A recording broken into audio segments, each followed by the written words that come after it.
Du coup, je vais commencer.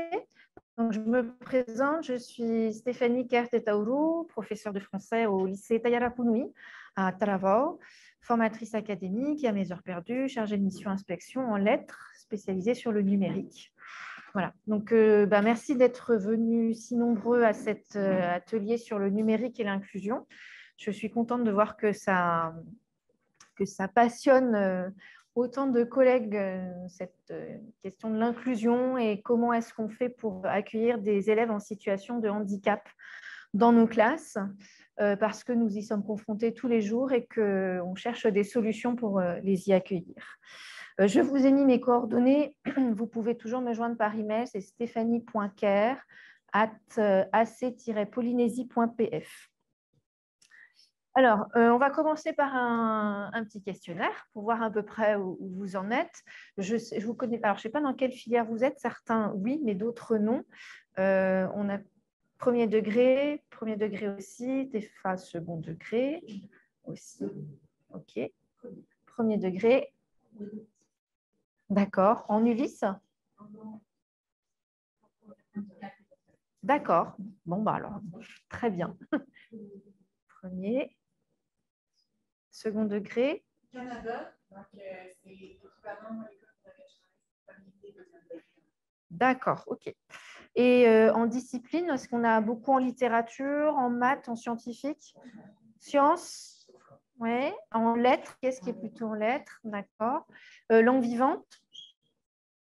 Et j'imagine que pour nos collègues premier degré, c'est toute discipline confondue. Parfait. Alors, première question, à votre avis, combien de Français, et en intégrant métropole hors métropole, donc ça fait à peu près 65 millions de Français, sur 65 millions de Français, combien sont touchés par le handicap? À votre avis, est-ce que ça concerne que 3 millions de personnes, 9 millions ou 12 millions? Alors, pour 3, qui vote pour 3? Personne. 9? 9, 2, 3, peut-être 4 sans être sûr. Et la dernière, du coup, la quasi-majorité.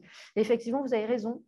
12 millions de Français sont atteints de handicap. Donc, sur une population de 65 millions au total, c'est beaucoup. C'est beaucoup.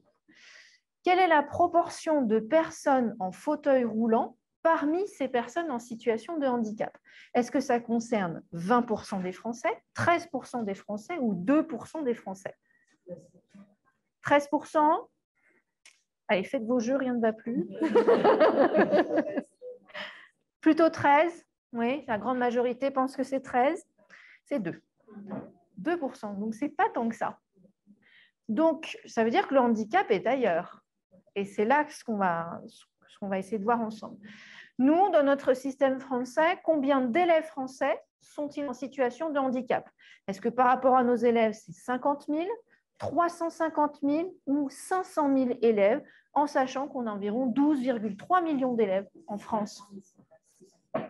Un demi-million? Oui.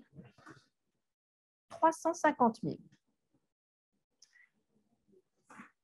Et sur cette portion de 350 000 élèves en situation de handicap, quelle est la portion d'élèves en situation de handicap inclus en milieu ordinaire, c'est-à-dire qui ne sont pas en ULIS, pas en milieu spécialisé et que nous avons dans nos classes? Est-ce que ça représente 60% de ces élèves, 80% des élèves ou 90%? J'entends plutôt 60, oui. Peut-être 80, 80%. Donc, c'est beaucoup. Et ça veut dire, oui. Est-ce que tu peux juste expliquer qu'est-ce que tu entends par situation de handicap? Parce qu'au Canada, un élève qui est handicapé, ça peut être un élève qui a des difficultés de lecture et d'écriture. On n'est pas nécessairement dans la chaise blanche, on est vraiment... J'y arrive. J'y arrive. C'est l'objet qui arrive après. La difficulté de cette définition. Donc, le handicap dans le monde, c'est 20% de la population. En France, c'est 12 millions de Français, 1,5 million de personnes qui sont déficients visuels, 2,7 millions reconnus en situation de handicap, et c'est 35% d'entre eux qui ont un emploi. 350 000 élèves en situation de handicap, dont 80% en milieu ordinaire et 20% en milieu hospitalier.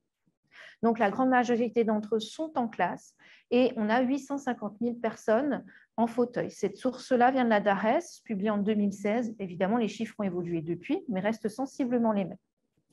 Alors, sur la définition du handicap, on a une définition juridique.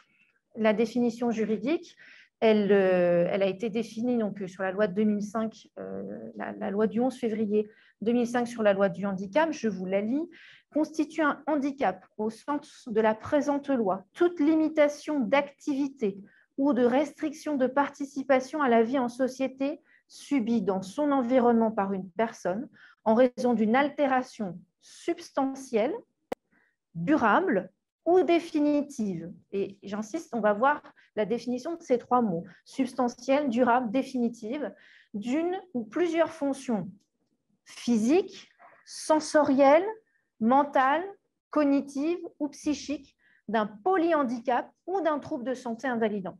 Effectivement, quand on parle de handicap, généralement, on imagine qu'il n'y a qu'un handicap. Mais parfois, on peut être en situation de polyhandicap, cumulé handicap. L'Organisation mondiale de la santé définit le handicap qui n'est pas simplement un problème de santé, il s'agit d'un phénomène complexe qui découle de l'interaction entre les caractéristiques corporelles d'une personne et les caractéristiques de la société où elle vit, c'est-à-dire l'inadaptation de la personne par rapport au milieu où elle vit. Alors, pour être un petit peu plus précis, qu'est-ce qu'elle a changé cette loi? C'est qu'avant, handicap n'est pas l'état de santé de la personne. Handicap, c'est un problème avec les interactions humaines compatibles. En 1980, le handicap, c'était vu comme un attribut personnel. Aujourd'hui, le handicap est vu comme dépendant du contexte, c'est-à-dire du lieu de vie. Et ça change énormément. J'avance toujours. Donc, sur la question que tu me posais, mais comment vous comprenez-vous le handicap ici? On a un petit tableau qui définit ce qu'est le handicap. Le handicap, il peut être permanent. Alors, dans permanent, c'est j'ai un bras en moins, je suis aveugle, je suis sourd, je suis muet. Il est permanent et irréversible. Il peut être temporaire, je me suis blessée au bras, je ne vais pas pouvoir arriver à écrire, mais il va falloir m'aider un petit peu. Et on a aussi des élèves qui ont parfois des fractures du bras droit, ils sont droitiers, comment je fais pour les aider en classe? Il faut que je m'adapte. La cataracte, ça. Une infection des oreilles, je suis sourd pour un petit moment. Et puis ici, alors en dessous, je ne sais pas ce qu'on a, je verrai mieux sur mon diapo, une laryngite, on est à faune. Ça, c'est peu durable. Situationnel, ça, c'est ce qui m'arrive en ce moment. Ensuite, conducteur distrait, un barnum, etc. Donc, vous voyez qu'on a, en fonction de la situation, quand vous êtes dans un bar et Barnum, on n'entend pas, parle un peu plus fort, parce que la musique est trop forte, on est en situation de handicap, je n'arrive pas à m'adapter au milieu dans lequel je suis et je suis obligée de demander à la personne de parler plus fort. On peut le voir comme ça aussi. Donc, vous voyez qu'il ne faut pas restreindre le handicap que sur un aspect physique. Il peut être durable, parfois il peut être temporaire ou en fonction de la situation. Et on a également, donc nous on connaît bien, vous avez vu le handicap qui est visible, un élève qui est en fauteuil, qui a un plâtre, un élève qui va porter, qui a une otite, donc qui ne peut pas vous entendre. Et on oublie le handicap invisible. Ce handicap invisible, nous, en tant que personnes ordinaires, personne n'est ici en situation de handicap, en tout cas, on fait tout pour que vous ne le soyez pas, on a beaucoup de difficultés à comprendre ces élèves qui portent un handicap invisible. Ici, ça ne viendrait à personne de dire « mais enfin, cours, tu vas rater ton cours, dépêche-toi ». On ne va jamais dire ça à un élève. Par contre, un élève qui va souffrir d'un handicap type 10, 10, praxique, 10, glossique, toute la famille des 10, on ne comprend pas, on dit « ah mais il se fatigue vite, il décroche ». Dans le carnet ou dans le bilan de trimestre, c'est difficile dans toutes les matières. Cet élève-là, il n'y arrive pas, c'est compliqué. Il travaille, mais les notes sont mauvaises. Puis les parents disent « mais oui, mais moi je le vois bosser, mais je ne sais pas, il ne décolle pas, on n'y arrive pas ». Et le ressenti de cet élève, c'est qu'il veut y arriver, mais il se sent fatigué. Il y arrive parce que c'est compliqué de toujours compenser en cours, de faire avec le handicap, dans une classe ordinaire. Et souvent, on a ces élèves 10 qui arrivent à se dire bah, « je suis nul, pourtant j'avais appris ma leçon, je ne comprends pas pourquoi je n'ai pas réussi à la restituer. J'ai du mal à rester concentré, il y a des choses qui vont accaparer mon attention et je ne vais pas écouter le professeur. Et puis, je ne sais pas me concentrer. » Mais derrière, on a toujours le professeur qui va dire « mais enfin, concentre-toi, fais un effort, bouge-toi, applique-toi, dépêche-toi, tu n'as pas encore fini ton exercice, motive-toi, tu peux quand tu veux. » Mais toutes ces injonctions de l'enseignant sont perçues souvent comme ça, je suis nulle en fait, je ne vais pas y arriver. Et c'est là que nous, on doit être assez sensible à cette détresse des élèves, à l'écouter, puis à savoir la diagnostiquer surtout. Alors, je vous mets face à un problème de mathématiques et je vous mets face à comment un problème peut être lu par un élève dyslexique. Et combien de minutes vous laissez à un élève pour faire un problème en cours? 3 minutes? 5 minutes? Allez-y, vous avez 3 minutes. Donc, il est 18, à 20, vous avez fini. Inversion de situation. Changez votre regard.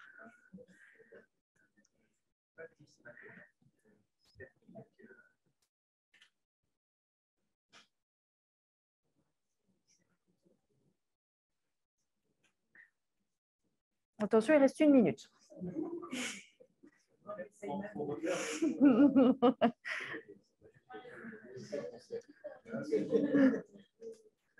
Puis encore, je suis gentille, hein, j'ai mis des points parce que c'est des grands chiffres. Hein, je suis très gentille. Bon, allez, dépêchez-vous, on va bientôt corriger.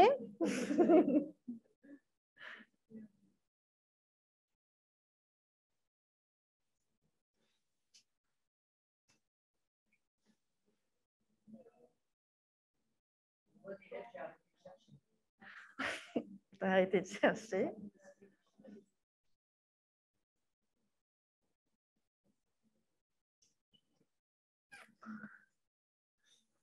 Bien, alors, qui veut corriger l'exercice? La réponse. Vas-y.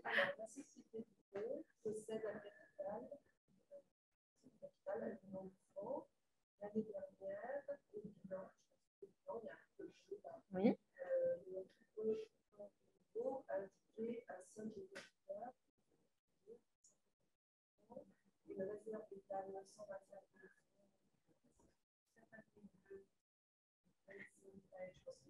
Le résultat est 2. Oui.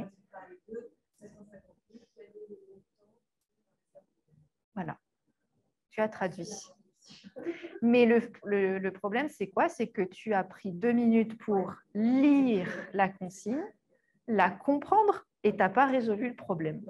Et moi, dans ma classe ordinaire, j'en ai plein qui lèvent la main. J'ai le résultat, parce que eux, ils ne voient pas comme les autres. Ils arrivent à le voir correctement. Et vous voyez ce qu'est être un élève 10 quand on est dans une classe ordinaire. C'est compliqué. On s'est mis à leur place. Alors, je vous ai mis ces 3 grands pôles qui existent dans le handicap. Il en existe beaucoup d'autres, énormément, mais ce sont les plus connus. Par exemple, quand on donne une consigne à l'oral, vous dites 98.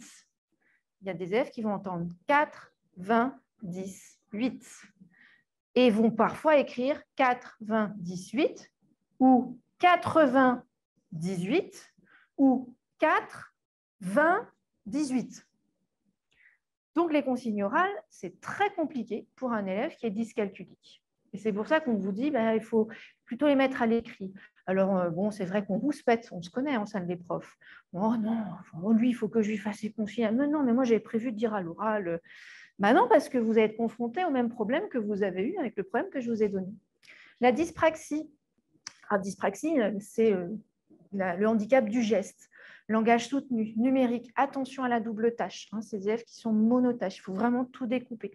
En EPS, les grands soucis sur les enchaînements. En physique-chimie, sur les manipulations. Oh non, il m'a encore renversé tout sur la paillasse, là, mais c'est pas possible, comment tu t'y prends? Donc, tout doit être organisé pour ces élèves. Des modulations sensorielles variables. Et puis, les TDAH, donc troubles de l'attention avec ou sans hyperactivité. Donc, c'est-à-dire que tout peut les troubler. Généralement, c'est ces fameux polycopiés, on en parlait à midi, où on peut trouver une petite illustration parce que vous trouvez ça joli. Ah, ça vient égayer mon polycopier, c'est mignon cette petite illustration. Et en fait, l'élève qui est TDA, il va focaliser sur l'illustration et vous allez pouvoir parler à côté, il ne vous écoute pas, il voit le dessin, il ne voit que le dessin. Donc, il faut bien prendre en compte ce qui a été diagnostiqué par un soignant pour pouvoir adapter. Et l'adaptation, ce n'est pas, si vous voulez, quelque chose d'accessoire, en se disant, oui, bon, ouais, je ferai si j'ai le temps. Non, c'est vraiment nécessaire pour ces élèves, parce que vous maintenez le handicap en classe si vous ne faites rien. Bon, je pense que ce discours de sensibilisation, je prêche des convaincus, parce que si vous êtes là, c'est que vous connaissez déjà ça.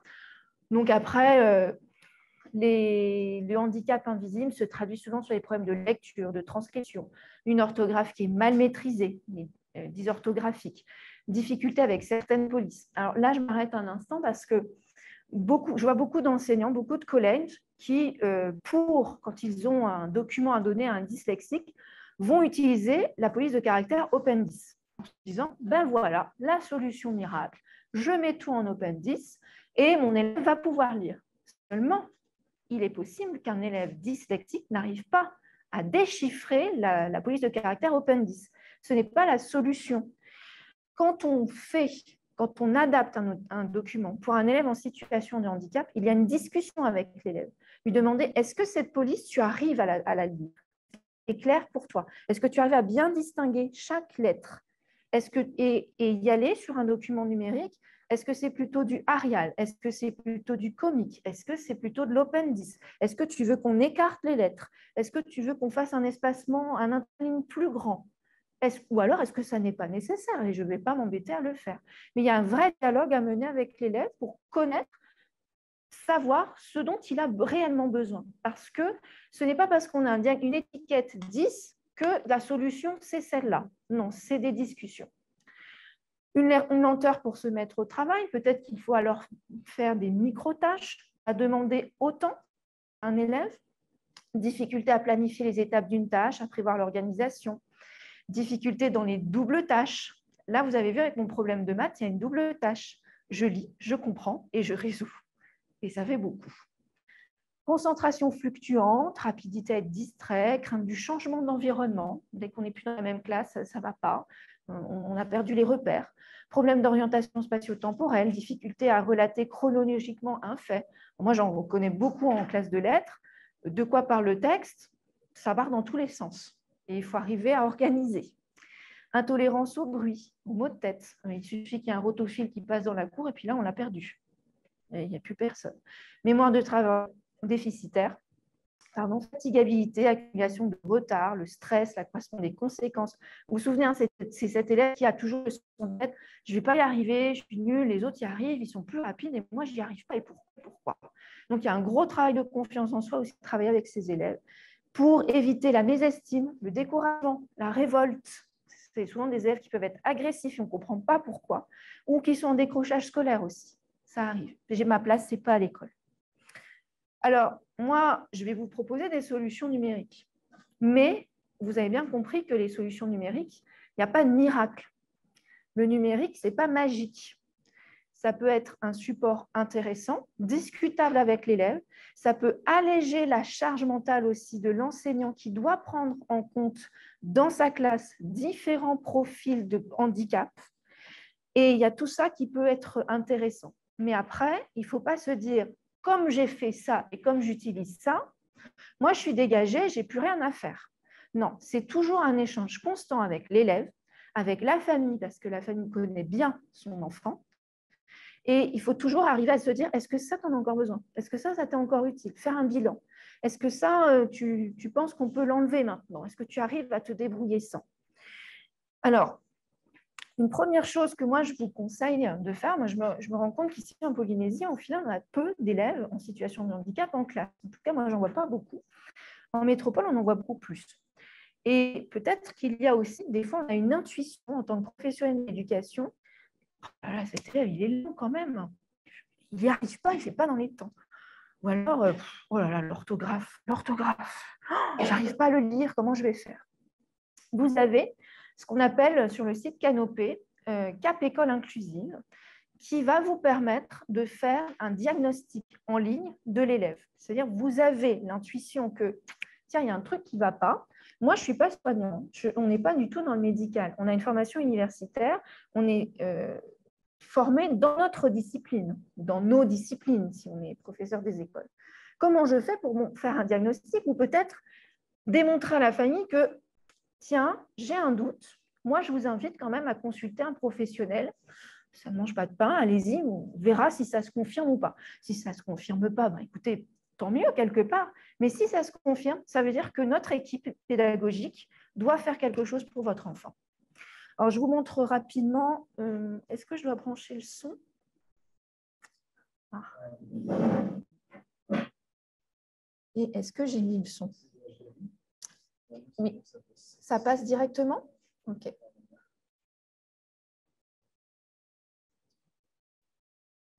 Non. Ah, oui, oui, vas-y, je te laisse. Il est à toi. Tu veux que j'arrête le... Ouais, j'arrête le diaporama.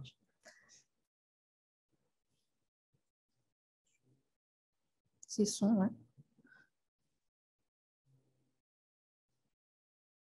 Sur Epson, peut-être, comme ça on va entendre. On va entendre. Ouais, je vais remettre.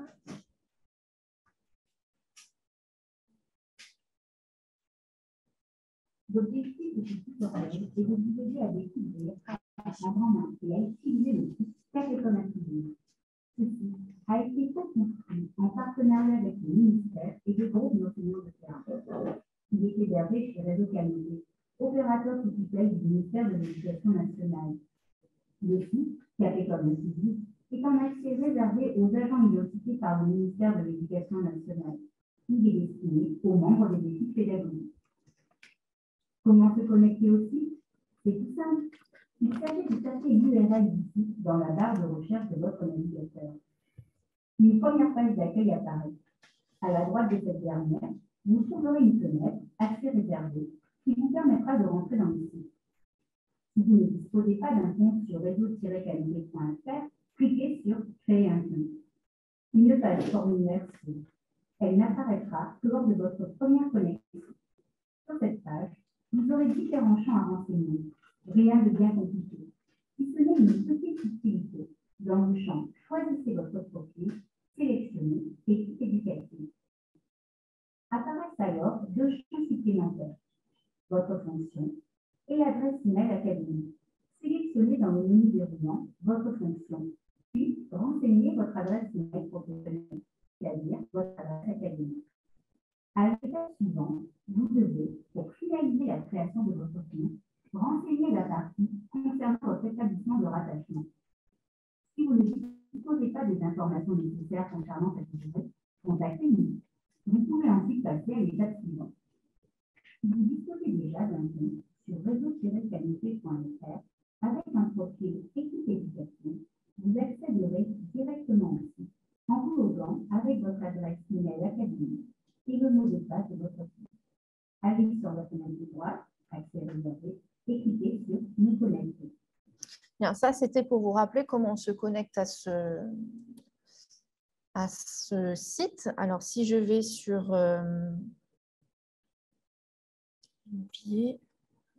École inclusive, je vais le faire avec vous.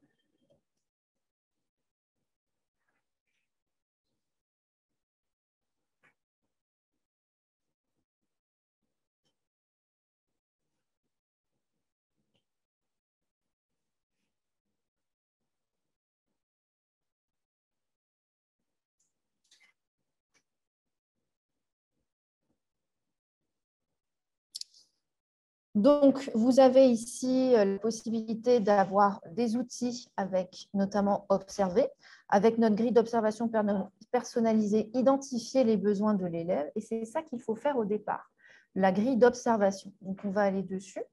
Et cette grille d'observation va vous permettre de composer. Alors, soit vous pouvez la composer, soit vous pouvez y aller directement en fonction d'une grille préfaite. Et vous voyez que vous accueillez, c'est différent en fonction de ce que vous accueillez un élève du premier ou du second degré. Je vais aller avec un élève du second degré et on va voir comment c'est fait. Donc, soit vous pouvez télécharger la grille complète, vous voulez voir tous les items dans toutes les disciplines, toutes les compétences, soit vous avez un doute sur certaines compétences et vous pouvez faire le choix.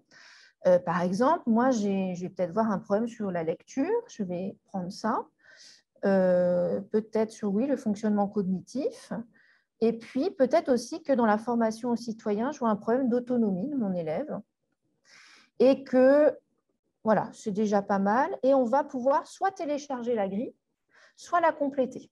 Et je vais la compléter directement. Alors, le fait de la télécharger, vous l'avez en version papier, c'est pas mal. Et puis, vous pouvez rendre compte après à la famille. Mais c'est bien de le faire sur Internet tout de suite. Alors, est-ce que l'élève utilise des phrases avec des expansions? Donc, vous avez vu, je vais laisser rarement à chaque fois. Il s'exprime verbalement jamais. Vous voyez, on a des petits items où il faut répondre pour essayer de faire un pré-diagnostic. Je passe à l'axe suivant. Là, on est sur la compréhension et le langage oral. On me demande si l'élève comprend un discours ou un récit. Parfois. Une consigne orale. Non, jamais. Jamais dans un contexte bruyant.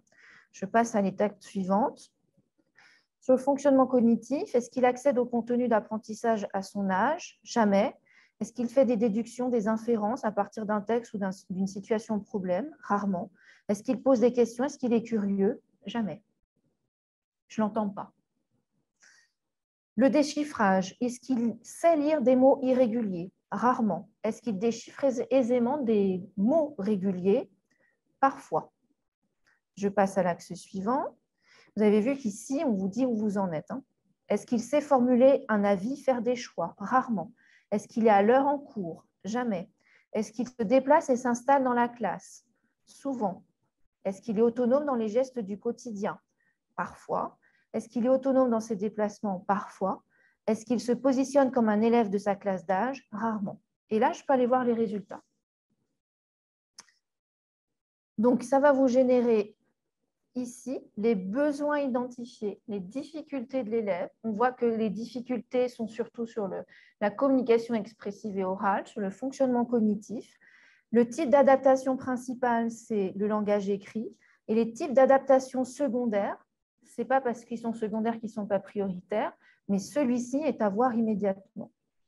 Et donc là, on va vous proposer des outils pour aider à l'inclusion de cet élève en classe. Vous pouvez également modifier vos réponses, si jamais vous estimez qu'il faut y revenir, imprimer la feuille, demander à rencontrer la famille avec l'équipe pédagogique, en discuter et vous dire est-ce qu'il n'est pas nécessaire que cet élève rencontre un professionnel de santé. Nous, on arrive à ce diagnostic-là. En tout cas, ça permet d'appuyer un pré-diagnostic des professionnels de l'enseignement et encourager la famille à consulter un professionnel. Parce que peut-être que nos familles n'osent pas, qu'il y a un tabou aussi sur le handicap, de dire non, mon enfant il n'est pas en situation de handicap, je ne l'accepte pas. Mais s'il y a déjà ce pré-diagnostic, ça peut encourager à se dire il faut que je l'aide, j'ai besoin de l'aide. Ça vous va sur cette première chose? Donc ça, c'est essentiel. Donc vous avez vu que Canopé propose l'école Cap École Inclusive et Canopé, oui, proposent des ressources, mais il en existe aussi énormément. Sur Internet, vous en trouvez mais beaucoup. C'est là une vraie jungle. Et comment on s'en sort dans la jungle des outils? Et moi, par expérimentation, je vous conseille le site Ressources École Inclusive. Alors, pourquoi je vous conseille ce site? Parce qu'il va classer en fonction des besoins de l'élève, en lecture, en écriture, à l'oral, sur la manipulation, donc pour les dyspraxiques, sur la mémorisation, sur l'organisation du travail, des fiches, des outils.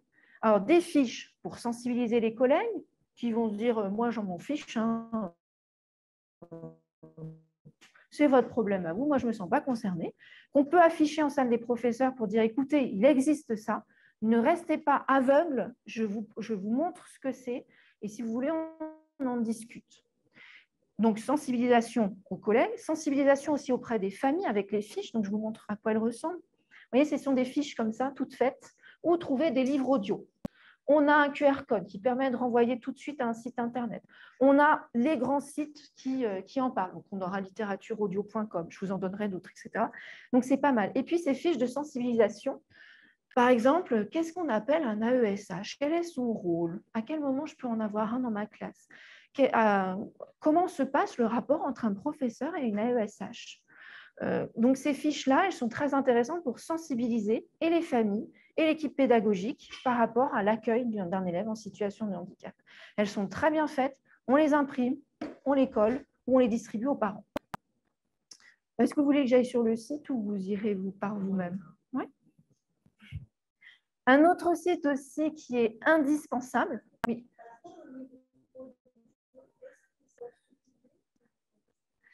Alors, ça dépend où tu vas. Ça dépend des sites. Et là, je vous conseillerais des livres audio qui sont de bonne qualité. On est partenaires de l'Éducation nationale. Par exemple, le site littératureaudio.com. Oui, tu as le livre audio. Tu peux suivre, mais c'est de très mauvaise qualité parce qu'on a des voix robotisées. Écouter un livre tel que celui-ci, c'est des heures de lecture et l'élève va se fatiguer. Et nous, les premiers, au bout d'une heure, on décroche. Que quand c'est lu par un auteur, par un comédien, il y a un plaisir de la lecture qui est retrouvé. On le verra. Je reviens donc sur ce site indispensable, c'est l'INSHEA. L'INSHEA, je vous montre à quoi il ressemble en allant sur Internet.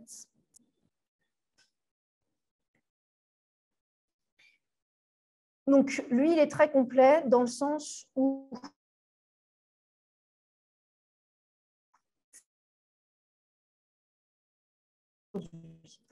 eux proposent des formations en ligne sur certains types de handicap, sur certains types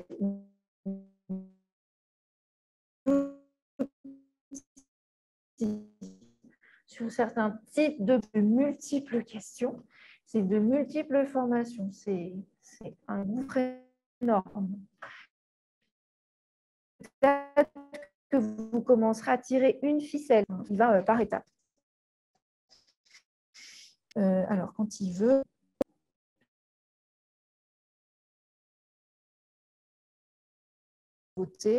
vous avez des conférences qui existent et que vous pouvez suivre en ligne, un séminaire également qui existe, numérique et élèves déficients visuels, qu'est-ce qu'il y a de neuf, qu'est-ce qui existe. Vous voyez, donc là, c'est que la page de l'actualité.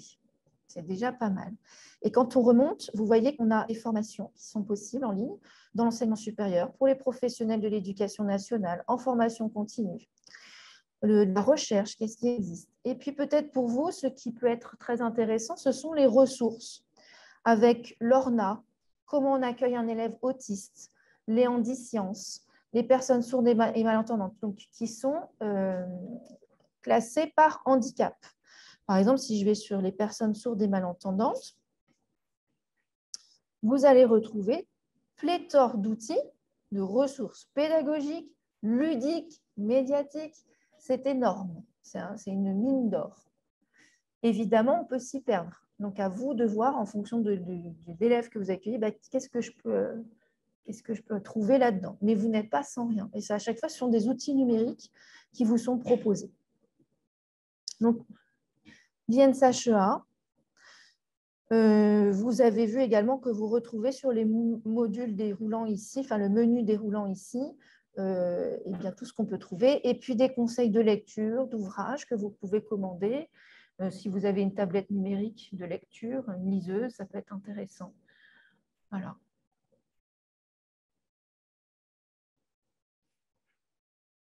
Donc, qui sont recommandés en lecture. Mais évidemment, là, c'est quand on se lance, on passe un KPI, il y a beaucoup de choses à lire. Voilà, sur les ressources, donc l'INSHEA. Et puis, je vais passer un petit peu plus dans des solutions concrètes, parce que je pense que c'est ce que vous voulez, des solutions concrètes. Qu'est-ce que je fais? Alors, il existe une association qui s'appelle le Cartable Fantastique, qui a créé un plugin, c'est-à-dire un rajout, que l'on peut faire sur LibreOffice. Ça existe aussi sur Word, moi je l'utilise sur LibreOffice, et qui va permettre, alors je pense que c'est plutôt adapté pour des élèves de primaire, cycle 1, cycle 2, cycle 3, peut-être un petit peu aussi au collège, puisqu'on a le ruban, on appelle ça un ruban, le ruban du cartable fantastique pour LibreOffice, qui va permettre d'adapter les documents. Et alors vous avez vu, j'ai essayé d'expliquer tout ce qu'on peut faire. Je pense que le mieux, c'est de mettre en pratique et que je vous montre à quoi ça ressemble. Alors, ce petit ruban du cartable fantastique, il est en téléchargement gratuit sur le site du cartable fantastique. Je vais arrêter ça et je vais me rendre directement sur LibreOffice qui est ici. Donc, vous voyez, ça, c'est un texte de Maupassant que je peux donner à des élèves de 4e qu'on travaille en classe pour des élèves ordinaires. Bon, pour un élève en situation de handicap, ça peut paraître illisible. Et puis, moi, je n'ai pas beaucoup de temps pour adapter les documents de mes élèves. Parce que s'il faut que je fasse pour chaque élève de chaque classe, c'est chronophage. Alors, vous avez ici plusieurs barres. On peut toucher la barre lire, la barre mathématiques, la barre écrire, et puis les tableaux. Alors, je vais peut-être aller dans la barre écrire. Et pour faciliter la prise de notes de cet élève, eh bien, je peux, par exemple, rajouter un titre. Je peux venir préenregistrer des titres, en créer d'autres. Par exemple, ici, je vais modifier les titres et puis je vais mettre lecture. Tiens, je vais l'enregistrer et puis je vais mettre lecture. Hop. Je vais mettre ici, ce sera plus clair. Et au moins, mon élève, il sait dans quelle séance je suis. C'est pas mal aussi en primaire pour la prise de notes parce que tout de suite, le titre est en gros, paraît bien efficace. Et puis, quelle date? Alors, il faut savoir que ça prend du temps. Donc, au moins, là, j'ai la date. C'est clair. Le texte n'est pas très lisible, vous êtes d'accord avec moi, ce n'est pas très évident. Donc, je vais aller dans ma barre lire. Et vous avez ici un petit onglet, je ne sais pas si vous l'avez vu, qui s'appelle Mon style, et qui tout de suite adapte par défaut. Donc là, j'ai un double espacement entre les mots, j'ai un double interligne, j'ai une police qui se met en Arial 20 immédiatement pour l'élève, et en un clic, plutôt qu'en plusieurs clics, j'ai l'adaptation. J'ai des élèves, imaginons que ma consigne, ça va être de lire ce texte à voix haute. Très compliqué, lire à voix haute. Et j'ai des élèves qui vont avoir du mal à se repérer dans la lecture. Vous avez ici des encadrés. L'encadré ici va permettre à l'élève de se situer dans la page. Je démarre au feu vert, je m'arrête au feu rouge, le ciel est en haut, la terre est en bas. Donc, ce sont déjà des petits repères visuels qui sont intéressants. Et puis, comme je vais vouloir le lire, vous savez qu'on a des élèves qui lisent au doigt ou à la règle. Et ça, c'est embêtant. J'ai un petit onglet comme ça qui me permet de distinguer les lignes. Mais ça ne va pas être très pertinent pour un élève qui ne va pas distinguer le rouge du vert. Des élèves qui sont en situation de daltonisme. Alors, on peut peut-être changer. Il faut lui demander à l'élève. Toi, tu préfères quoi? Qu'est-ce que tu vois mieux? Quand je mettais en rouge, quand je mets en bleu? Est-ce que tu préfères quand on souligne comme ça? Ou est-ce que tu préfères comme ça pour lire? Et là, on peut imprimer la fiche en couleur. Et là, il peut essayer déjà de s'entraîner à lire. Et ce sera déjà beaucoup plus clair. J'efface avec la petite gomme. Vous avez vu? Et puis, on dit aussi pour les élèves 10, il faut relire les consignes, relire tout le temps les consignes. Lis le texte suivant en respectant la ponctuation. Bien. Bien, si je veux pouvoir réécouter... Ah oui, on a... non, ça va être bon. En respectant la ponctuation. Je vais remettre, je n'ai pas bien entendu. Lis le texte suivant en respectant la ponctuation. J'ai une dictée vocale. Donc ça, c'est aussi bien efficace sur l'ordinateur. Et regardez, on va même tester pour voir s'il respecte bien la ponctuation, ma dictée vocale.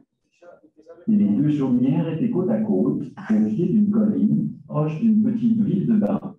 Pardon? Avec les nombres... attends, si tu veux, on va regarder la date. Mercredi 15 février 2023. Donc, c'est pas mal aussi. Ça évite peut-être des confusions. Voilà, surtout en mathématiques. Donc, voilà ce qu'on peut faire, en tout cas, sur l'adaptation directe, avec ce petit ruban à télécharger sur le site du Cartable Fantastique que vous venez installer sur LibreOffice. Pour des élèves qui sont déjà en bonne autonomie au collège, ils peuvent peut-être venir à Paris avec leur ordinateur, prendre des notes directement. Pour un élève qui est plutôt en primaire, en tout cas, je peux déjà lui faire ses documents facilement en quelques clics par rapport à... et gagner du temps. OK. Il peut me lire évidemment tout le texte. Vous avez vu qu'il a bien respecté la ponctuation, à la virgule, il s'est arrêté, il a repris. Donc ça, c'est très intéressant. Ça, c'était sur la barre lire. La barre écrire. Alors, disons maintenant que je veux faire une analyse grammaticale. Vous savez qu'en français, on a nos fameux codes couleurs. Encadre le verbe en rouge. Mais je fais comment, moi, quand je suis avec LibreOffice pour encadrer? C'est compliqué, il faut aller le chercher. Donc, je vais venir ici chercher mon verbe et je vais pouvoir l'encadrer, comme mes camarades. Souligne le sujet en bleu. Donc, je viens sélectionner et je vais pouvoir souligner en bleu mon sujet, comme les autres, et respecter les fameux codes couleurs que nous avons en classe de français. Parce que ça, on ne l'a pas, en fait. Si on a LibreOffice par défaut, vous ne l'avez pas. Ce fameux code couleur, vous ne pouvez pas l'appliquer. Ici, l'élève va pouvoir souligner, encadrer, surligner, mettre en couleur. Oui, pour un collégien. Après, pour vous, quand vous voulez faire aussi pour l'élève, préparer sa fiche de travail, vous pouvez souligner en bleu et pas imprimer le document. Je souligne en bleu, je refais tout le truc à la main, ça se fait automatiquement. Donc, c'est aussi un gain de temps. Ici, vous avez également, alors je vais demander à mon élève, tu vois, le verbe est-elle à l'imparfait. J'aimerais que tu me le remettes au présent. Donc, on a un verbe qu'on va pouvoir choisir, le verbe être, et je vais le mettre au présent et je vais avoir un tableau de conjugaison qui va aider l'élève plutôt que je me lève, je vais chercher le dictionnaire. C'est où déjà les verbes, les tableaux de conjugaison dans le dictionnaire? Je ne sais plus. Mais là, je gagne un temps fou parce qu'en un clic, j'arrive à avoir accès à mes tableaux de conjugaison. Vous avez vu, il n'y a pas beaucoup de verbes, mais au moins, ils ont le mérite d'être là. Ici, vous avez vu, on a deux petits onglets, ABC vert, ABC rouge.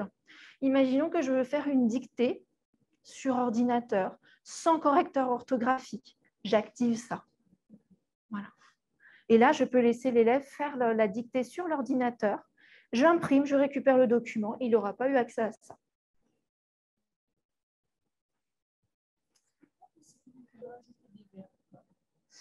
Je ne crois pas. Je ne crois pas que tu aies la possibilité. Après, il faut savoir que c'était une association. Voilà. Mais je pense qu'il y a les principaux qui sont utilisés. Ouais, qui apparaissent là. Et les irréguliers, surtout, qui sont les plus complexes pour eux. Donc, voilà pour la partie français. Donc, j'efface tout ça. Je vais enlever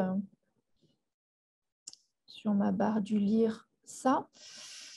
Tac. Et on va passer aux mathématiques. Alors, en mathématiques, on a ici une barre qui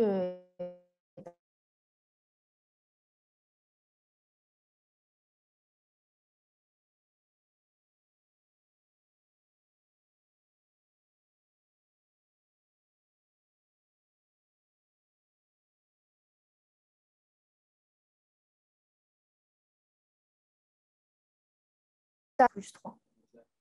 Avec, oui, pour lui rappeler que, attention, peut-être qu'il y aura la retenue. Et là, c'est posé automatiquement. Bon, peut-être que des élèves vont avoir besoin de, vous avez vu ce code couleur pour les unités, pour les dizaines, de rappeler qu'il y a ici un petit encart. Je peux faire autrement. 10 plus 3, ça peut aussi être en ligne. Je peux aussi, oui, c'est impossible. Tac.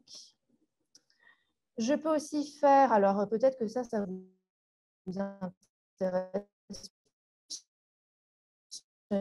10 divisé par. Donc là aussi, on a avec nos petits résultats. Donc c'est pas mal pour les élèves en premier degré. Vous avez ici la table des additions qui sont à feuille. Madame a donné la feuille, mais je ne sais plus où je l'ai mise.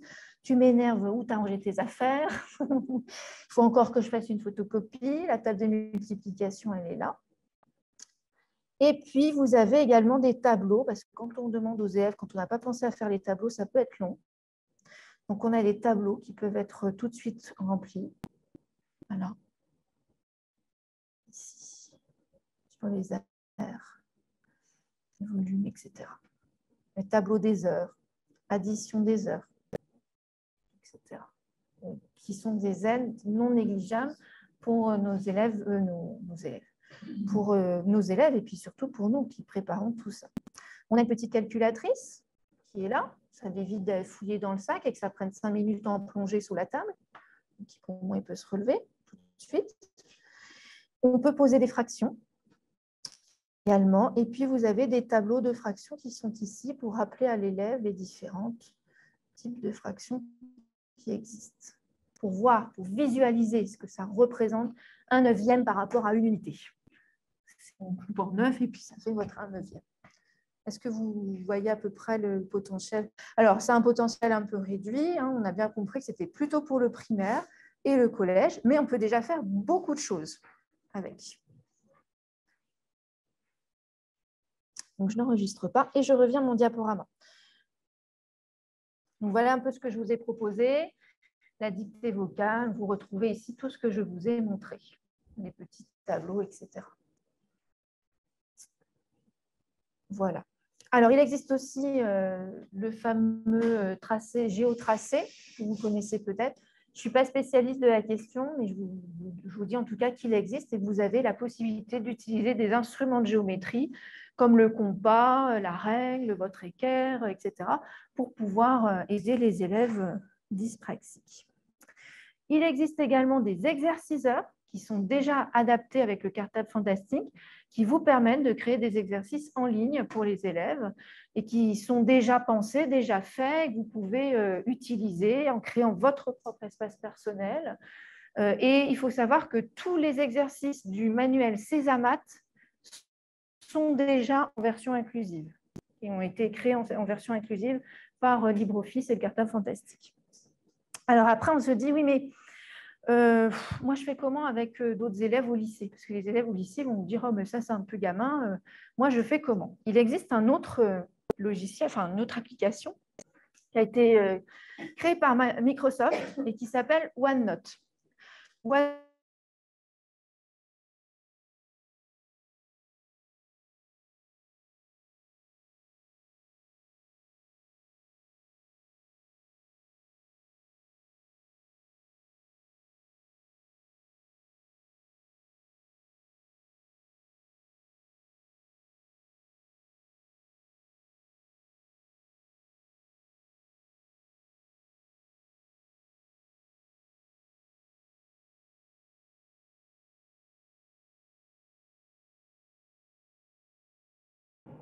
Vous retrouvez mon petit texte de Maupassant. Et on a ce que l'on appelle ici, dans le menu affichage, le lecteur immersif. Donc, je clique sur le lecteur immersif et ça va me permettre d'adapter en ligne mon document.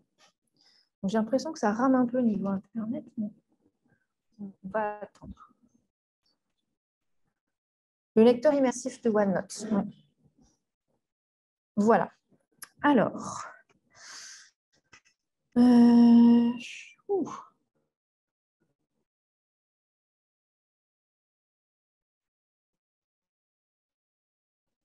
ouais, là, ça pas mal. Je n'ai pas la présentation comme d'habitude. Je pense que c'est dû à un problème de réseau. Ouais. Ils sont cachés. Ah, là, voilà. Ah, yes, ça vient. Tac, je vais peut-être mettre en plus l'interligne qui est double, etc. Une adaptation pour des élèves. Alors, moi, je l'utilise plus avec des élèves que j'ai au lycée, par exemple, OneNote. Ils y trouvent plus leur compte. Donc là encore, on va écouter. Au pied d'une colline, proche d'une petite ville de bain. Là, c'est les problèmes de réseau. En même temps, OneNote, vous pouvez l'avoir aussi en version téléchargée sur votre ordinateur. Non, sans connexion. Les deux chaumières étaient côte à côte, au pied d'une colline, proche d'une petite ville de bain. Bon, je m'arrête là parce que je vais pas. Il faut qu'on avance aussi. Vous avez vu qu'on peut augmenter aussi la police de caractère, la diminuer. Ici, hop, j'arrête. Je peux augmenter l'espacement entre les mots.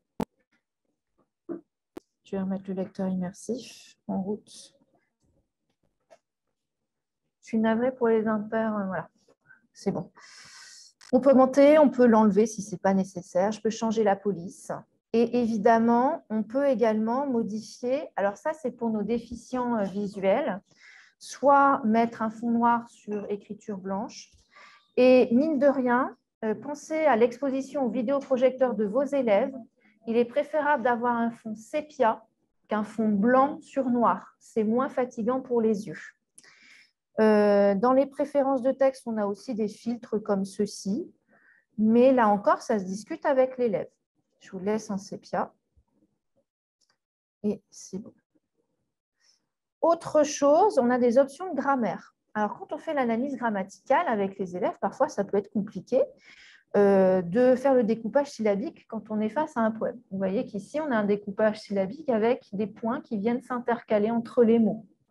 Donc, qui peuvent aider quand on fait l'analyse de poèmes. Ils peuvent être intéressantes. Alors, les noms, généralement, on les met en bleu, en français. Les verbes, on les met plutôt en rouge. Les adjectifs, voilà, en vert. Les adverbes, ici, en jaune. Et on peut afficher les étiquettes. Voilà. Donc là, je fais un travail plus rapide sur l'identification. Et... Ah oui, il repère, tout seul. Oui, tu mets la couleur. Voilà. Et il repère tout seul. Alors, vous savez, on avait parlé de double tâche, etc.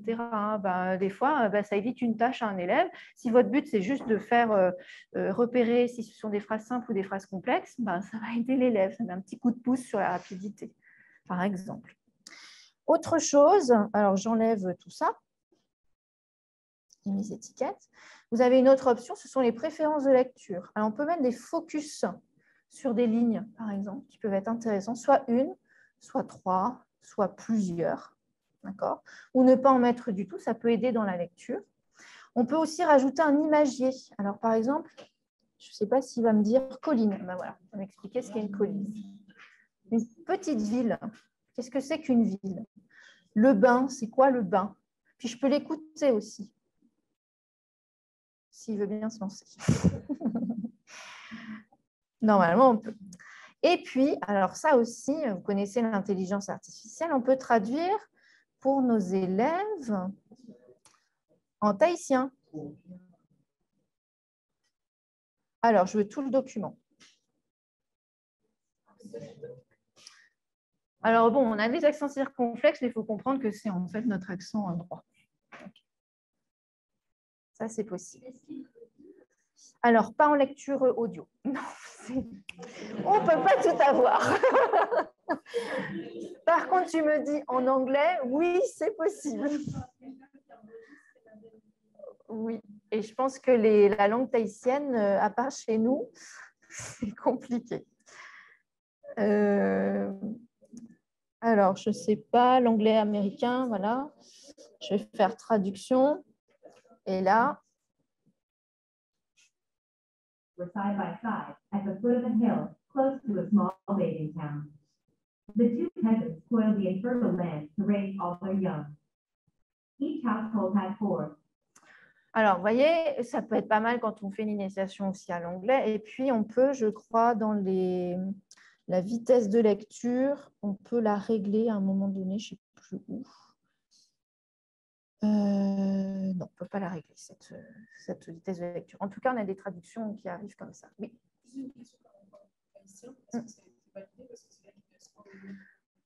Qui peuvent être un peu différents. Alors, c'est plutôt bon. Quand j'ai présenté ça à des collègues en langue thaïsienne, c'est plutôt pas mal. Il y a des choses discutables, comme tu dis. Par contre, sur les langues plus courantes comme l'anglais, c'est vraiment top. L'espagnol, c'est top. L'allemand, c'est top. Et il n'y a pas de problème de traduction. Tahitien, je suis un peu plus... c'est un peu nouveau. Ça demande aussi ce qui est de l'usage, voilà, et des retours pour que Microsoft puisse améliorer la traduction en tahitien. En tout cas, elle existe. Elle existe aussi en maori pour les Néo-Zélandais, donc c'est pas mal aussi. Et donc, ça suppose que l'élève s'ouvre un compte sur OneNote. Oui, il s'ouvre un compte sur OneNote.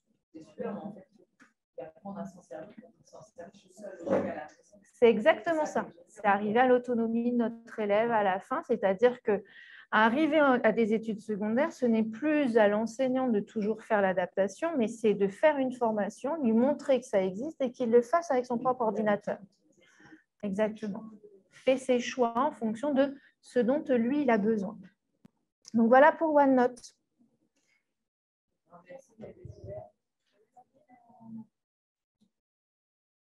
Ben voilà, maintenant tu sais à quoi ça sert. Justement, moi, ma question de la collègue, est-ce que oui. La prise en main d'outils, est-ce que tu as déjà expérimenté alors, j'ai eu des retours dans l'académie de Rennes qui étaient plutôt positifs. En tout cas, c'est très enthousiaste. Et c'est vrai que le fait d'habituer l'élève à avoir sa tablette, parce qu'il faut qu'il soit équipé ou que l'établissement l'équipe, après, il y a une habitude à prendre et ça vient assez bien. Ouais. Et ça marche très bien, surtout quand il a une AESH avec lui et qu'il aide à prendre ses marques. Ah, tu vois, là, c'est là. Ah, tu te souviens, c'est là. Il faut répéter, répéter jusqu'à ce que ça rentre. Mais l'idéal, oui, c'est l'AESH. Oui. Oui, sur les deux. Oui, les deux. Ça fonctionne sur les deux. Alors là, on essaie sur des handicaps, vous savez, non visibles. On a aussi les handicaps visibles. Alors cette année, par exemple, moi, j'ai un élève qui est en BTS et qui est déficient visuel. C'est-à-dire qu'il va avoir une cécité progressive en BTS. Et comment je fais pour cet élève, l'adaptation? Alors là encore, Microsoft a créé une petite application qui s'appelle Seeing AI, AI pour intelligence artificielle. Je vais vous montrer un petit peu à quoi ça sert et comment j'utilise ça. Alors, je vais juste changer de support numérique et passer maintenant sur mon portable.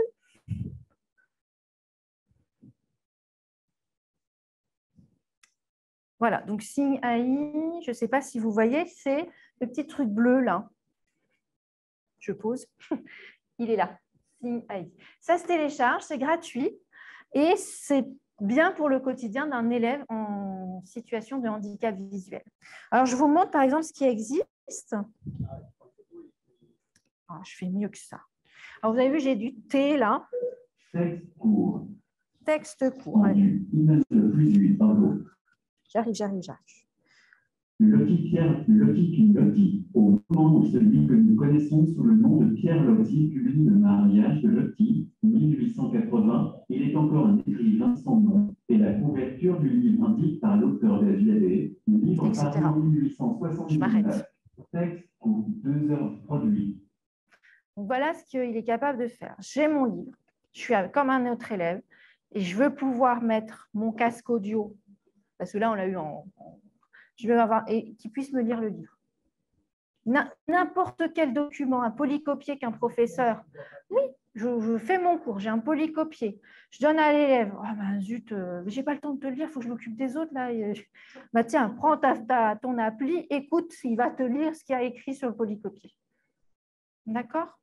Autre chose, il reconnaît aussi, c'est pour ça que je suis venue avec ma bouteille d'eau, les codes barres. Ah, c'est froissé. Au minéral naturel. Bon, il reconnaît aussi les objets du quotidien, les codes barres. En fait, l'intelligence artificielle, parce qu'on a tout un groupe de personnes utilisent cette application, remplit à chaque fois. Qu'est-ce que c'est ce code barre? Donc, quand l'élève va faire ses courses, il sait ce qu'il achète. Est-ce que c'est un paquet de cacahuètes? Est-ce que c'est une soupe chinoise? Est-ce que c'est bois? C'est du soda que tu me donnes à boire? C'est de l'eau?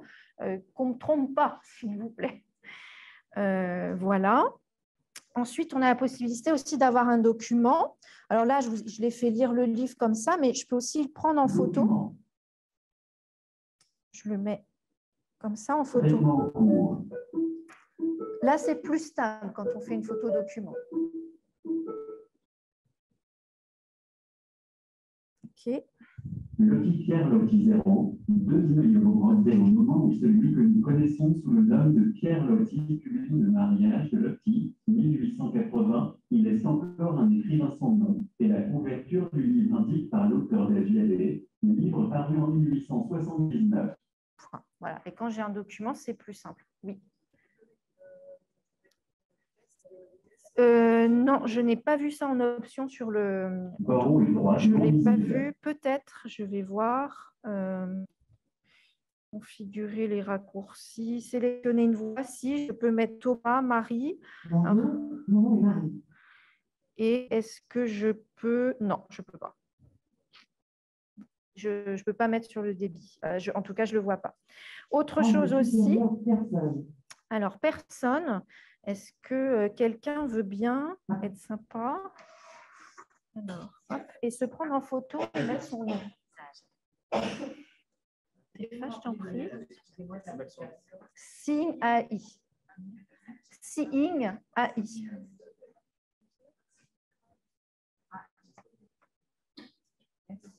Tu arrives, t'es fin? Tu as mis ta photo?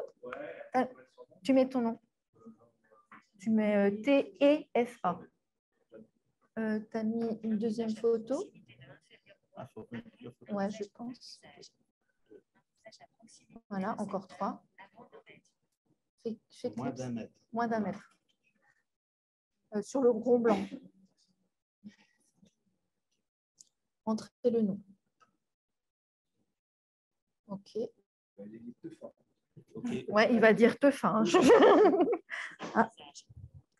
Et là, alors, les autres ne vont pas entendre ceux qui sont sur Zoom, mais... Un visage à proximité de secteur, deux visages. Tefa est là. Alors, un visage à visage. Vous allez me dire, mais ça sert à quoi ce truc-là? Bon, imaginons mon élève là qui est en cécité visuelle, il ne va plus me voir. Je vais pouvoir mettre professeur de français. Madame est à côté de toi. Tel élève, si vous l'avez répertorié, il est à côté de toi. Ça permet d'identifier les personnes. Après, on a billets. Mais alors, vous avez vu, on a les devises en euros, mais on n'a pas en francs tahitiens. Par contre, si on va à l'étranger, on a les dollars, on a les livres turcs, livres britanniques, le yen japonais. C'est une application qui a le mérite d'exister pour nos élèves déficients visuels. Et c'est des choses qu'on peut leur proposer à eux parce que c'est pas toujours évident. J'espère que je suis dans les temps. Je ne sais pas si normalement à 30, ça va. Ensuite, alors,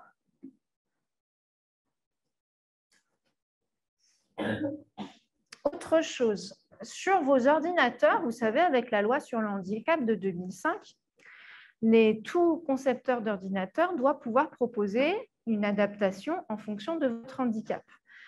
Alors, moi qui n'ai pas d'appareil type Microsoft, je suis sur Apple, je vous ai montré ce qui existe sur Microsoft.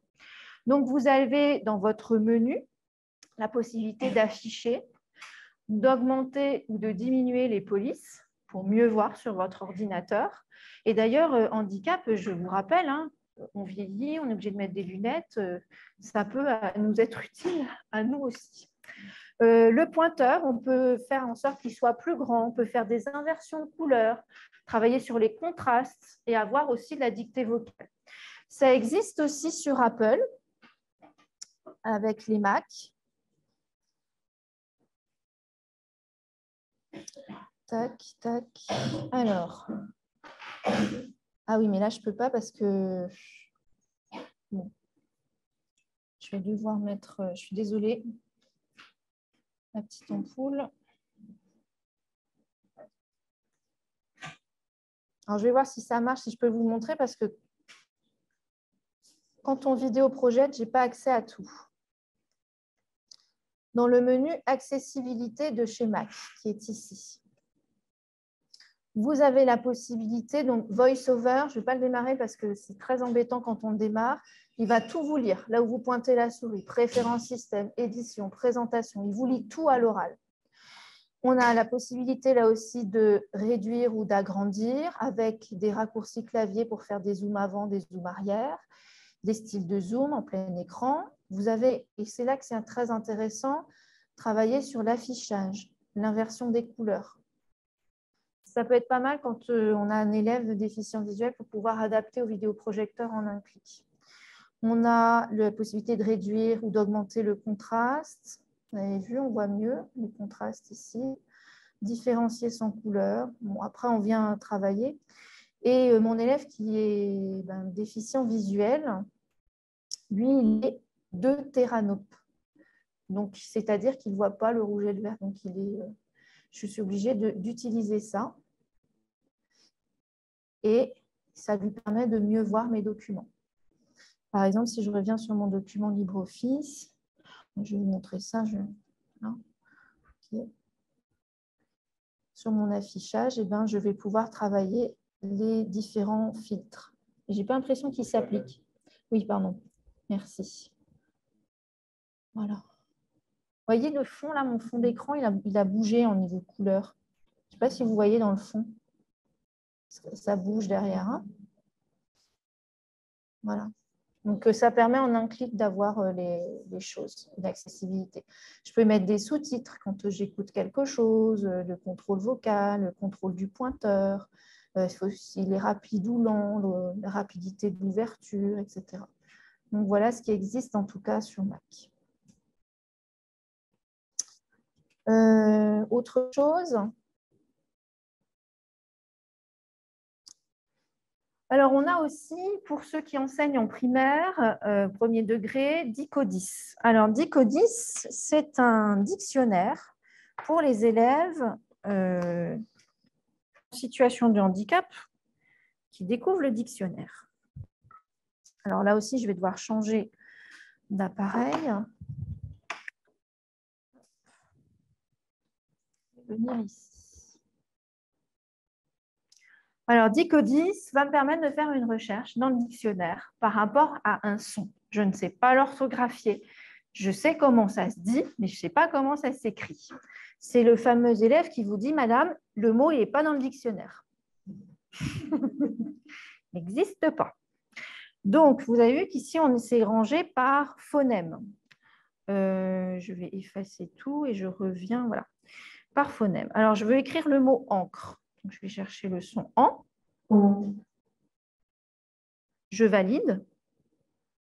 Et vous avez vu qu'ensuite, il va m'enlever des sons parce qu'il y a des sons qui ne sont pas possibles après ce son en français. Que. Encre. Je valide. Re. Encre. Je valide. Et trouve-moi ce son encre.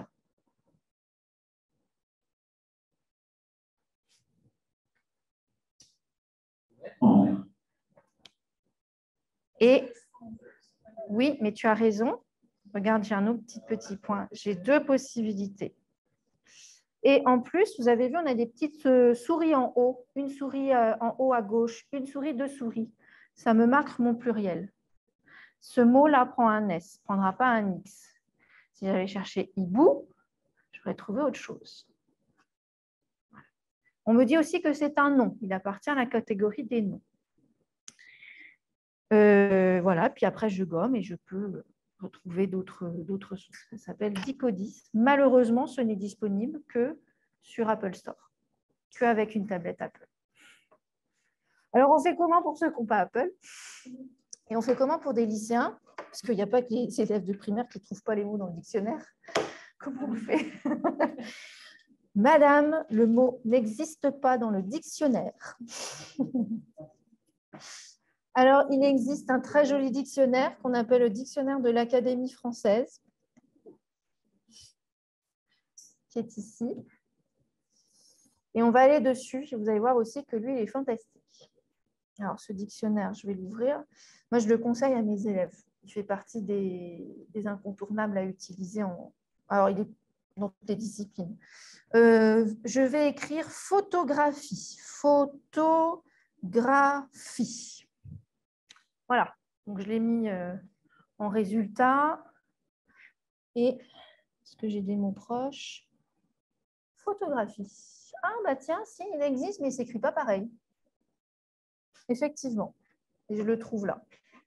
Et là, quand on clique dessus, vous avez votre mot correctement orthographié avec la définition qui correspond. Donc, je peux l'écrire comme je veux. Je ne sais pas, moi, pognon. Alors, pognon, mot proche. Oh, tiens, pognon. Il est là. Donc, voilà, ça, c'est pas mal aussi pour des élèves qui n'arriveraient pas à trouver l'orthographe ou des élèves en grande difficulté. Je reviens à mon diaporama. Donc, je vous ai présenté Dicodis. J'espère que je ne vous assomme pas.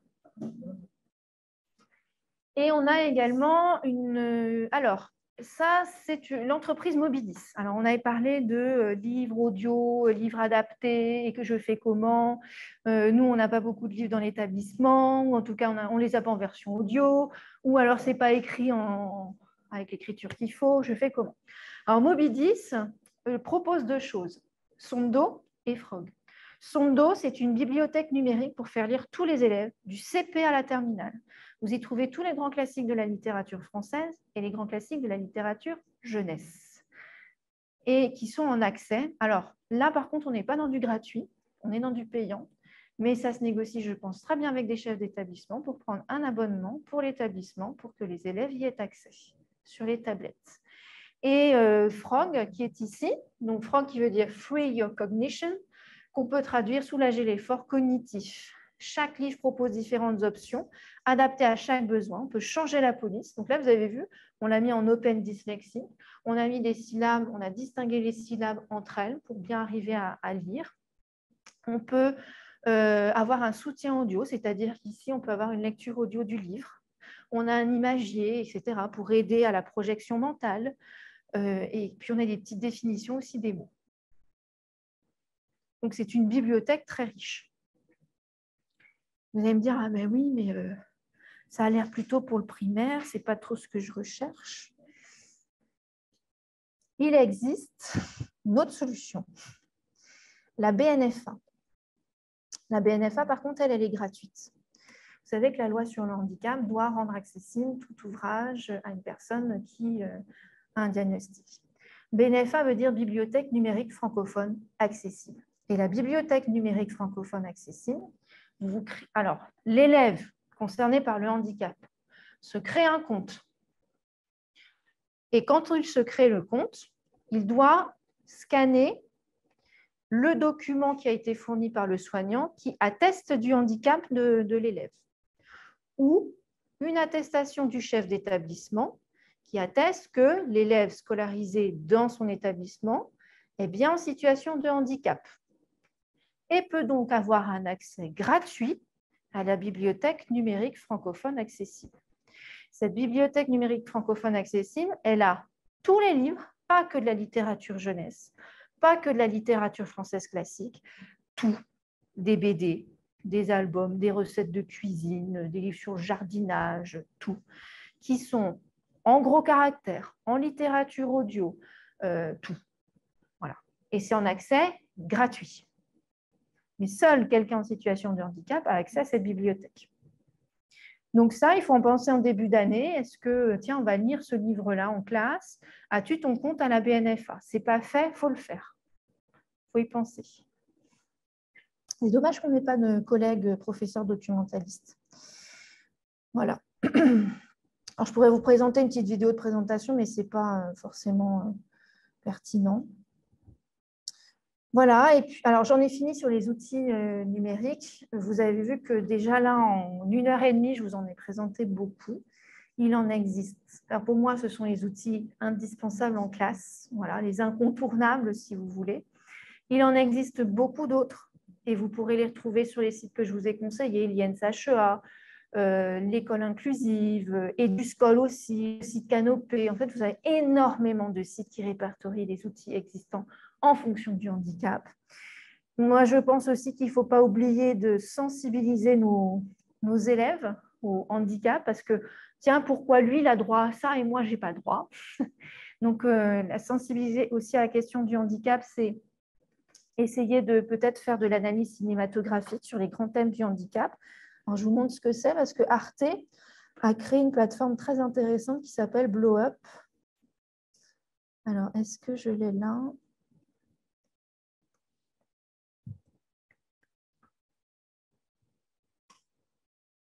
C'est ici. Alors, on ne va pas tout regarder. Alors, un petit truc aussi pour vous qui êtes utilisateur de YouTube. Vous avez vu que quand on a YouTube, on va avoir toutes les pubs à côté.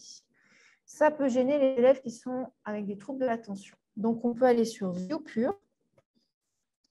ViewPure, c'est un site qui va lisser, dégager la publicité, pouvoir contourner les pare-feux des établissements qui interdisent d'aller sur YouTube. Alors, la page n'est pas trouvée. Je reviens. Voilà, et hop là, comme tu dis, sauf que là, hop là, il n'a pas marché. Alors, attends, je reviens en arrière. Tac. C'est bon.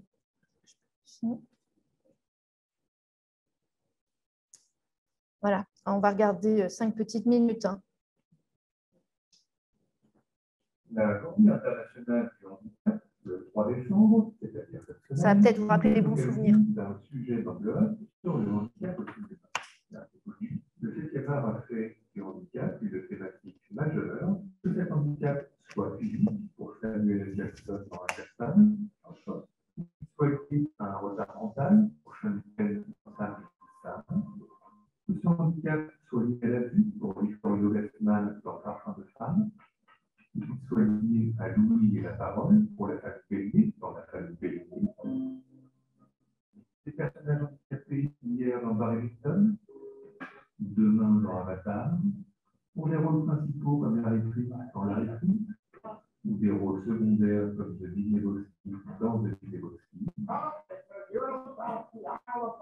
pour des films qui ont fait scandale comme Foot, des films qui ont fait pleurer comme Elephant Man, des films qui ont fait trembler comme Seul dans la nuit, ou des films qui ont fait rire comme Intouchable. Moi, je crois.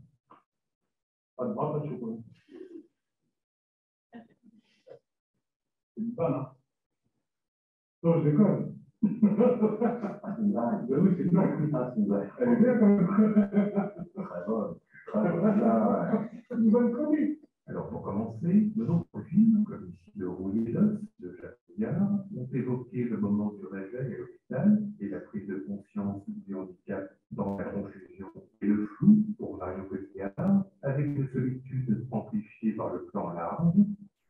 Une solitude bientôt teintée de résignation, que décrit également Alejandro Amenábar dans Maradastro, avec Javier Bardem dans le rôle de Ramos San Pedro.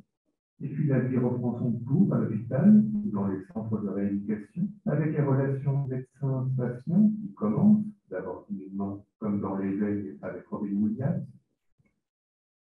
Et puis les soins et les exercices rageurs pour Tom Cruise dans Né un 4 juillet, afin de déjouer les pronostics des médecins. Et enfin la recherche de moyens de communication pour des handicaps très sévères, un pied gauche valide permettant d'écrire et bientôt de peindre, comme dans les foot, du morse avec des mouvements de tête dans le genou sans battre en guerre, ou encore des battements de paupières et un alphabet dans le scaphandre de la fille.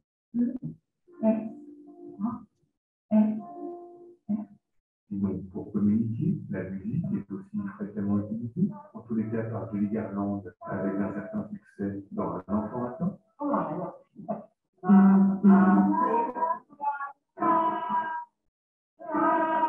La musique peut aussi être utilisée avec un peu moins de succès pour les patients de patients, le film de Encore malade.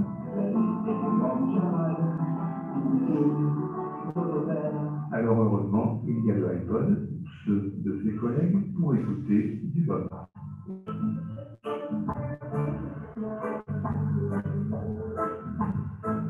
Mais encore, et bien puisque nous parlions de musique, continuons, car car de nombreux personnages handicapés ont développé un certain talent en la matière, comme Morgan Freeman, aveugle et accordeur de piano dans Danny the Dog, etc., etc. Il y en a énormément. Donc, ce sont des films qui peuvent aussi peut-être sensibiliser quand on accueille un autre élève différent dans la classe. Pourquoi pas proposer une analyse cinématographique. Et puis, on peut aussi travailler, sensibiliser à l'art et au handicap. On a énormément de peintures qui qui peuvent aussi sensibiliser à cette question. Ça peut être une thématique de travail avec plusieurs collègues au collège, au lycée. Ça peut être très intéressant également. Voilà, il est l'heure, il est 15h30. Je vous remercie de votre attention. J'espère que ça a été fructueux pour vous, que ça vous a apporté des pistes de réflexion ou au moins l'envie d'aller plus loin. Merci à vous. Merci beaucoup.